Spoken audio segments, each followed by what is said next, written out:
What is going on, guys? We have another Asher knife here to talk about. This is the Spiro Flipper, and it was loaned in from Brandon Thrasher, and there will be a link to his channel down below. So please go check him out. Good guy, small channel, trying to kind of grow it and do the thing, right? We all know what that is. So go check him out. Asher knives. Wow, I did the Nomad 3.0, and there was some controversy a little bit because it's basically a Benchmade bug out.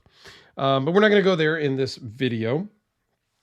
I want to talk about just the Spiro. And I'm going to do some more in-depth with Asher knives. I've got a couple of other models here loaned in from Brandon, and then another buddy, John, is loaning in even some more to kind of fill in the gap. Not every Asher knife, but there will be more coming here very shortly. So, and then I do hope to have the maker on our Alex and I's live stream podcast here shortly, as well as a guest to really dive in and talk about the meat and potatoes of Asher knives. Okay. So the Spiro Flipper is an interesting knife to me. It's about $75. It's sold out on their website right now. You may be able to find it at some retailers and whatnot. I don't know. This is in OD green with black hardware. And let's just kind of zoom in and take a quick peek. It's built nice for sure. A nice bead blast blade finish. Nice small branding, blacked out hardware, which I do like, blacked out backspacer, and pocket clip, deep carry pocket clip that works really great. The pocket clip's phenomenal. And very small branding on the back with just the blade steel. So I really do like a lot of the aspects of this knife. It's on a small side for me personally, because I'm into kind of bigger knives, but it feels really good in the hand. So it is $75. So it is on the budget, inexpensive price range. And on this particular model and this particular example, it does feel a bit cheap to me. One of the things I have a problem with, and this isn't a cheap issue, this just the flipper tab, there's no jimping or anything on it. And I misfire this because my finger just slips off. I have to be intentional about placing my finger and firing the knife. So for me, that's just a design decision that they made to not put any jimping at all on the flipper tab. It's very smooth. It's super comfortable in your pocket and whatnot, but it does make for misfires. Okay. And then the lock bar, it is a fully nested liner lock, which I do like. And I like the fact that it's blacked out. However, it feels a little bit cheap or budget in the unlocking. It locks up solidly. There's no play.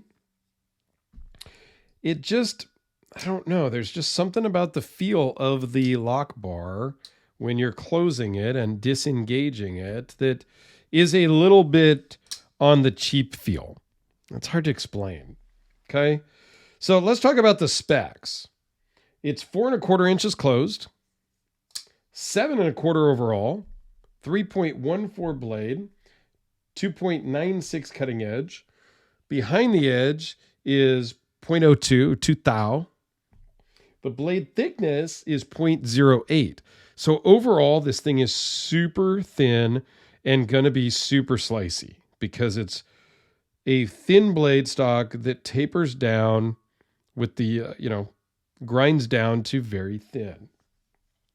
S35VN, premium steel, is perfect. It's going to last you a long time. Not something you're going to have to sharpen every day. I mean, that's a premium steel there for $75 with G10. I mean, that's a great overall price. Overall thickness is 0.454. Weighs in at just 3.1 ounces, so it's very light, and it runs on ceramic bearings. So you're getting a lot for your $75. I think back now, couple 3 years, and what you got for $75 was like not even D2. It was MOV 80 CRV and things like that. And not even G10, but like FRN or plastic molded and things like that. And we've come a long way in the budget knives now. So like this is $75 and you get S35VN and G10.